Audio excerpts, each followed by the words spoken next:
awesome to be here in person talking to everybody. It's been a minute. As mentioned, my name's Nathan Mansperger. I work for Southern Glazer's Wine and Spirits. I've been in the beverage industry for about 15 years. Done a little bit of everything. I was at Anheuser-Busch InBev early in my career for about 11 years.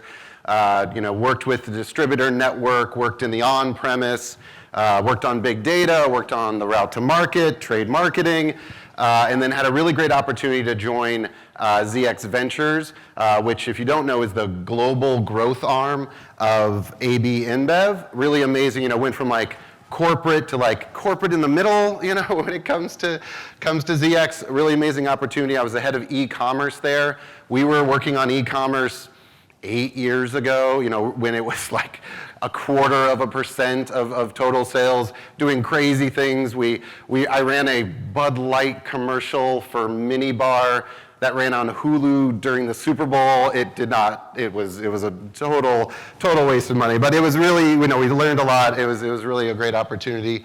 And then moved into the startup space. So moved to Provi, which is basically a way for retailers to order from the distributors online. And then most recently have joined Southern Glazer's. Been there for about 2 years. So I've kind of seen the evolution of e-commerce from a lot of different angles within the industry, and I think there's just such a massive opportunity to make sure that we don't get left out of the digital basket. Grocery has kind of lagged behind from an adoption perspective, but alcohol, with all its other challenges from a regulatory perspective, just from an awareness perspective, there's really a lot of opportunity there. And so that's really been what I've focused on from a career perspective is leveraging technology to really help transform the industry for what's coming next. When I joined Southern Glazer's, it was actually right at the height of COVID. I started in May of 2020, so things are pretty wild. Going through the interview process during COVID, having Zoom interviews, which for the distributor for Southern Glazer's, that was all new. They had just really set up Zoom. Had some really great conversations with leadership there, and they're like, okay, why don't you fly down to Florida and we'll meet together? I was like, I don't think the airplanes are even flying to Florida right now. So, was hired virtually, which was very new in the industry for Southern Glazer's. Built the whole team remotely, which was really interesting. Really interesting opportunity there. It took me a year to actually meet somebody in person from the organization. So I'd been working with this whole team for a year before I had ever met anyone in person. And so, and how did we really pull that off? A lot of it was, having the right one-on-one touch bases, having stand-ups with the team. We did the happy hours, the virtual happy hours and all those pieces, but it was a lot of phone calls, a lot of support, as families were going through, their various challenges, as we were in it very deep into COVID, while at the same time trying to tell everybody who we were, and really influence the rest of the business. So year two, last year, was really about connecting virtually, right? Creating the right meeting cadences with the various organizations, right? Southern Glazer's is a very large entity, 25 billion in sales. We're in 44 states. For those that don't know, we're about, 40 or so % share of wine and spirits. If you look, so it was making sure we had the right wiring, and then now this year it's about getting out there, right? It's about talking to our suppliers face to face. There's how many folks are on the supplier side in this room right now? Awesome, lots of suppliers. How many folks are on the retailer side of the business? Awesome, we got some retailers. Oh, there we go.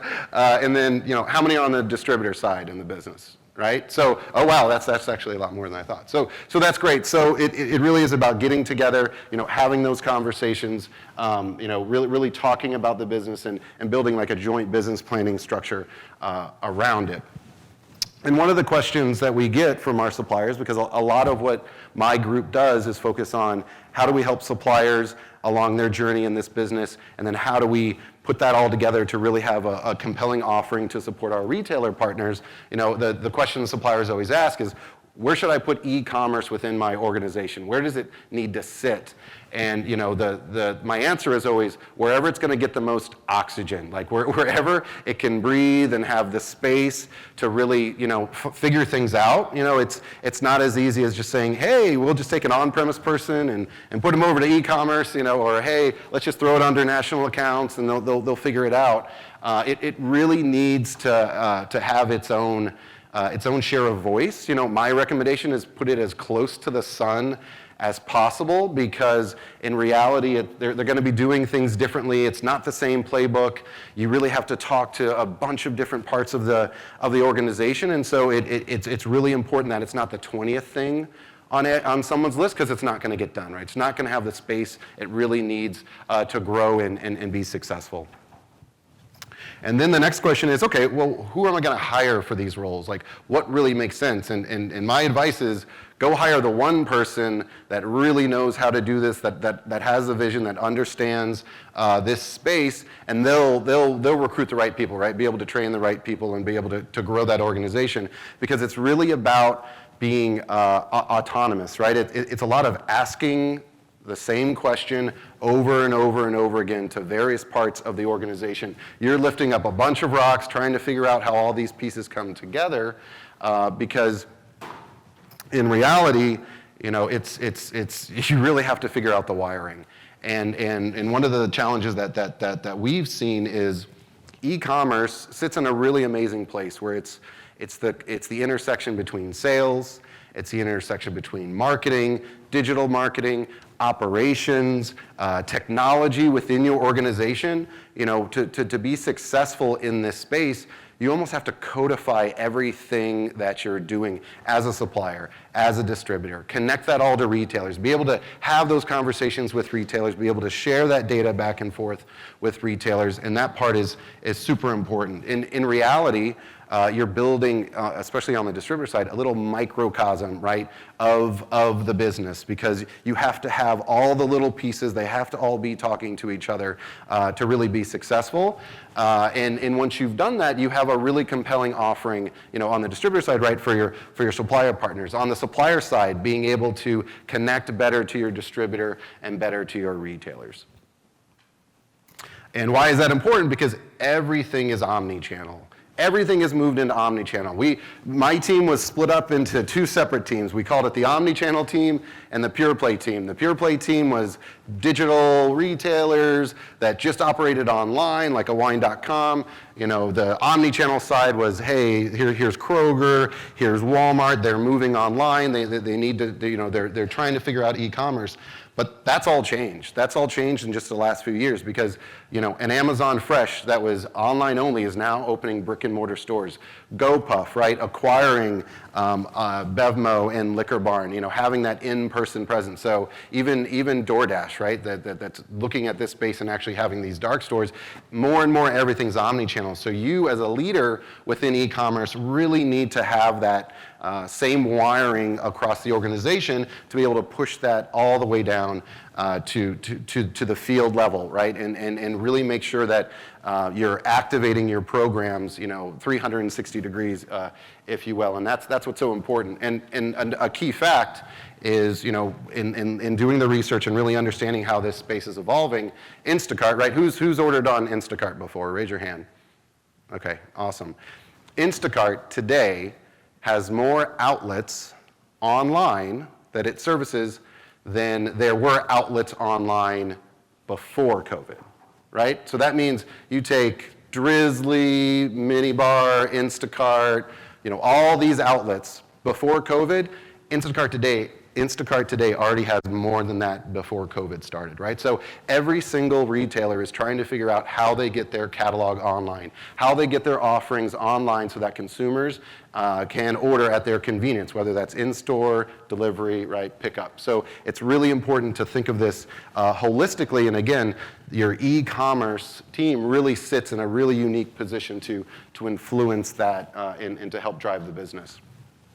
And why is that important, right, is because the world is changing very quickly, right? GoPuff, venture-backed, raising money, starting out digital first, building everything online is now moved to brick and mortar, right? So buying legacy family businesses, right? All this brick and mortar sales, that all happened at the regional level. It's why it's so important to really understand how that wiring comes together, because where does this sit now? Like, where does this new entity that's been built, that's a combination of digital and brick and mortar, where does that live within the organization? Who's responsible for that? It doesn't make sense for the regions that we're calling on these accounts to take ownership, right? My recommendation in the way that we've done it at Southern Glazers is to say, who is best positioned with that new entity, with that new retailer, to really satisfy what they're looking for. And a company like GoPuff is saying, hey, I want everything to be simple, I want everything to be national, and I want everything to be digital first, right? So really having that digital first mindset. So who within the organization is best positioned to really satisfy that need? And so these are the kinds of things why it's so important. And then how do we be successful supporting these retailers of the future?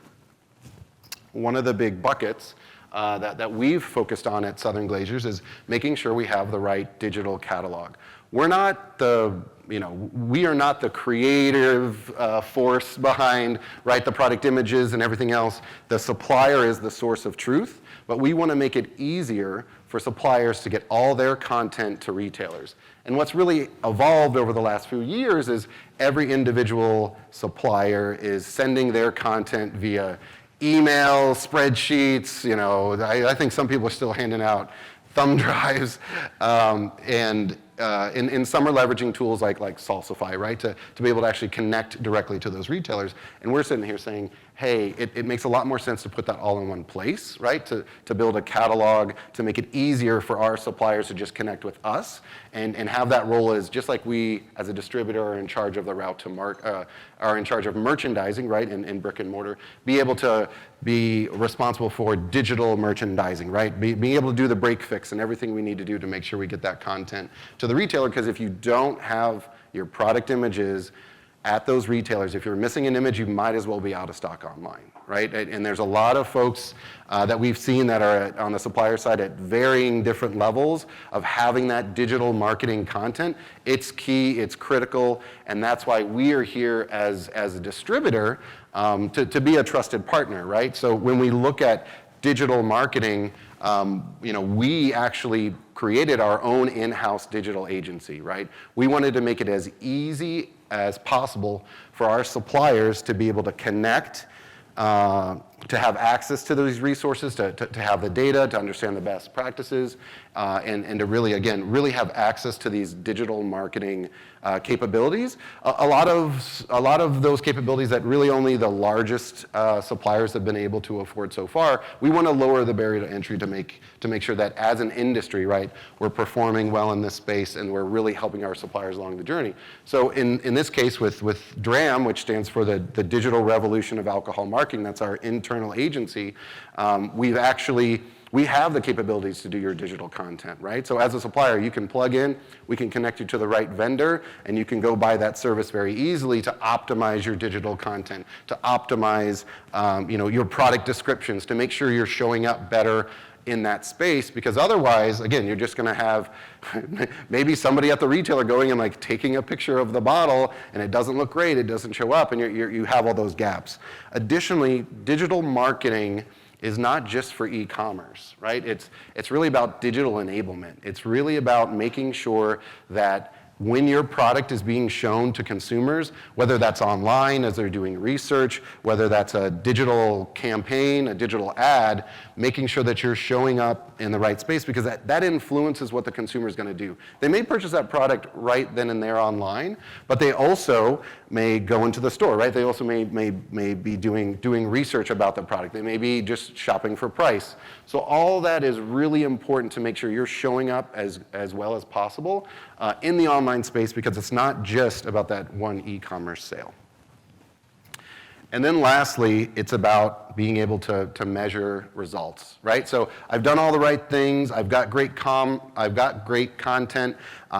got my digital marketing where it needs to be, I'm showing up on site, but you really want to understand, am I there? What's my share of voice? What is is my product available? Does it have the right price? Does it have the right product image on the site? So one of the partners that we've been leveraging for this is called Genda. And in e-commerce, web scraping and really being able to understand what the consumer is seeing and codify that is really critical. And what's really unique about this offering is that it's in practically real time, right? So you can actually see on a daily basis at the retailer store level what's happening on that website, which means, hey, that product's not available on this website in zip code 34250.